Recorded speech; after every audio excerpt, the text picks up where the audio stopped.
in 1928, when the innovation of hybrid, I'm sorry, it's so weird. How could I like make it full screen? It is full screen. Look behind you. Okay. Turn around. Oh, I know. Sorry. Yeah. In 1928, the hybrid seed corn was first introduced to farmers in Iowa State. Even though the innovation was could significantly increase the corn yield, only 2 of the 259 farmers at that time adopted the technology. The majority didn't adopt the technology until 80 years later. So the questions are, why did who tend to accept the innovation earlier than others, and what is the efficient way to spread your innovation among public? So today we'll talk about diffusion of innovations. My presentation will go through 3 parts: what qualities make an innovation spread successfully, the importance of peer-to-peer conversation and peer networks, and the needs of different user segments. The book Diffusion of Innovations was written by Everett Rogers. The main ideas was adopted from the hybrid seed coin study by Aaron and Ross, and the diffusion theory was used in many fields, including marketing, economics, and medical sociology.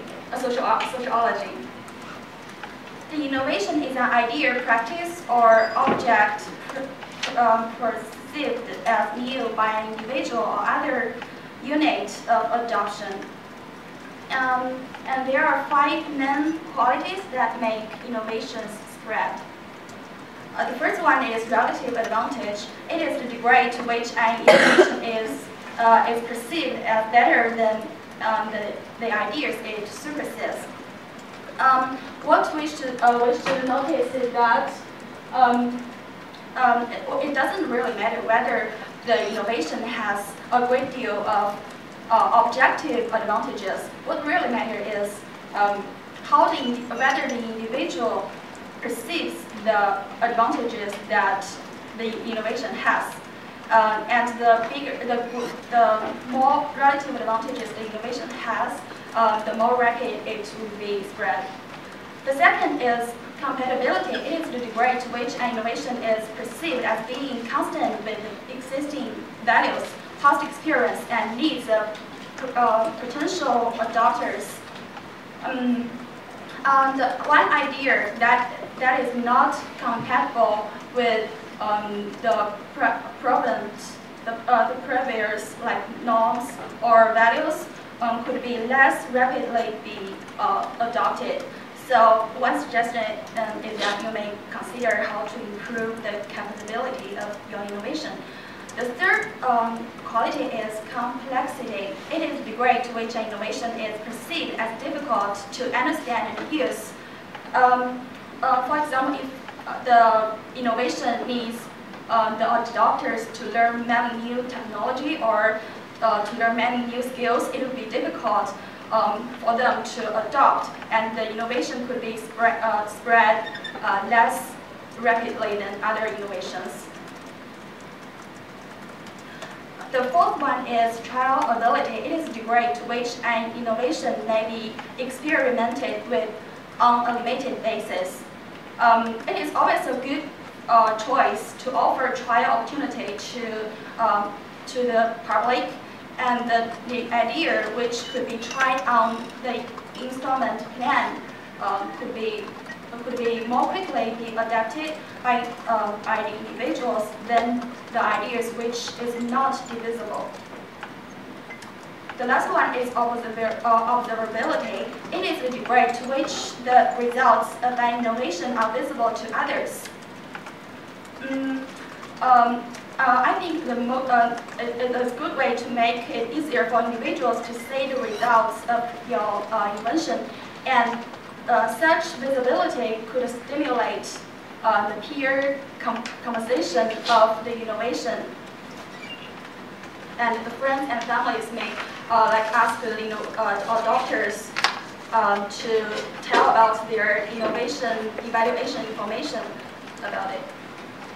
One case is a cell phone case. The cell phone was first invented in 1983.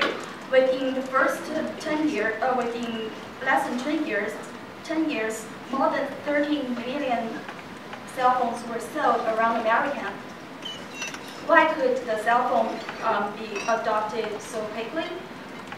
Compared to the landline telephones, it has the relative advantage of convenience. And the cell phone was successfully connected to existing telephone system. So it is easy for the cell phone users to make phone calls to landline telephone users.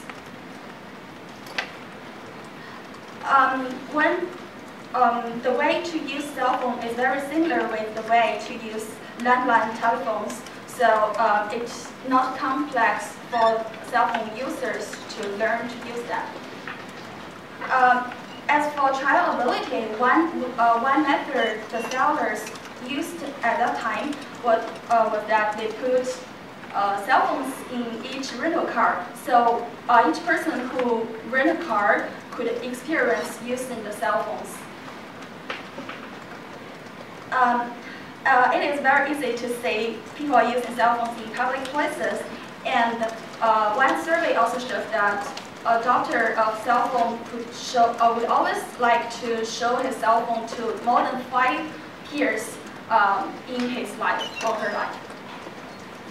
Then we move on to say the communication channels. The process of the diffusion of innovations is a process where an innovation is communicated through observing channels over time among members of a social system.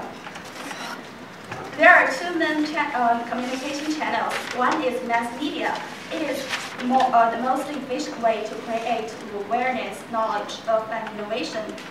Another one is interpersonal channel.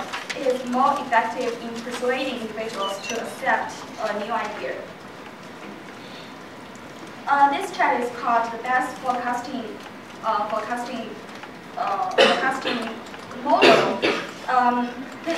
It shows that the face-to-face peer conversation becomes more influential as time goes on, and the mass media becomes less influential. Why the peer-to-peer conversations and peer networks are so important? Generally speaking, individuals do not evaluate innovations on the basis of scientific assessment of its consequences. They rather depend on subjective assessment compared to them from peers. And the closer two individuals are, the more successfully the transfer of ideas between them. So when you spread your innovation, it might be helpful you find well-connected individuals to help you, by using their own social networks. The diffusion researchers believe that the population could be divided into 5 different user segments. There are innovators, early adopters, early majorities, later majority, and legends.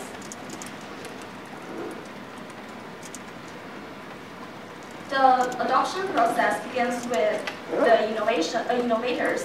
They are highly they are open to new things and like to invest much money, time, and their energy to create new things. When the benefits of innovation becomes apparent, the early adopters may leap in, and they tend to be opinion leaders, and they love having advantages over their peers. Social prestige is always one of their biggest drivers.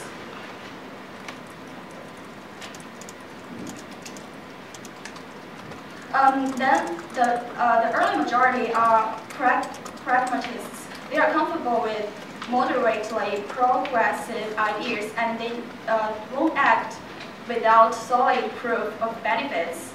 late majority are more conservative pragmatists who hate risk and are uncomfortable with new ideas. They are always influenced by the legends. The legends are the people who always say a high risk of adopting a particular product or behavior.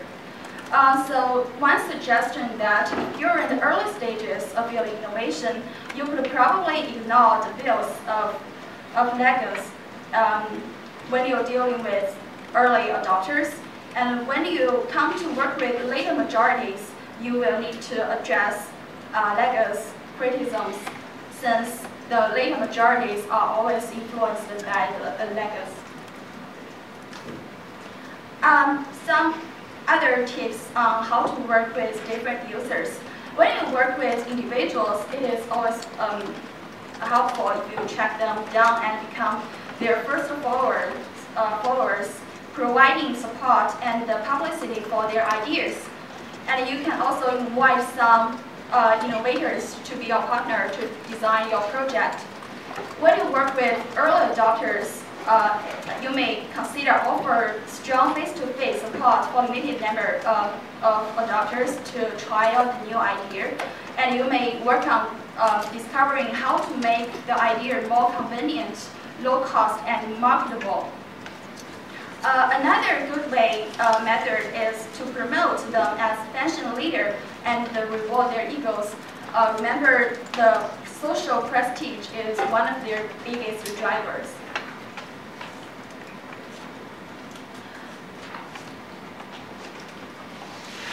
How to work with early majority, you may consider offer giveaway or competitions to stimulate buzz. And you can use advertising or media to show the endorsement from credible, respected folks. Another way is to consider lower the entry cost and guarantee performance, as well as provide strong customer service and support. When you deal with the late majority, you may tell them stories about other conservative folks who have already adopted your innovation, and you can emphasize the risks of leaving behind. Remember to respond to criticisms from legends, because the later majority will always be influenced by the legends. The legends are always hard to deal with, and you may give them high levels of personal control over when, where, how, and whether they do the new behavior.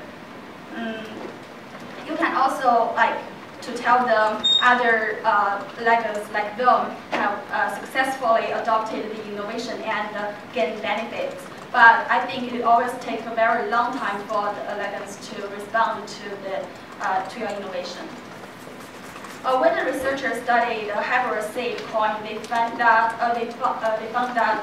the farmers who have higher education level, who have bigger line or be more wealthy, they may more likely to be early adopters and early majorities.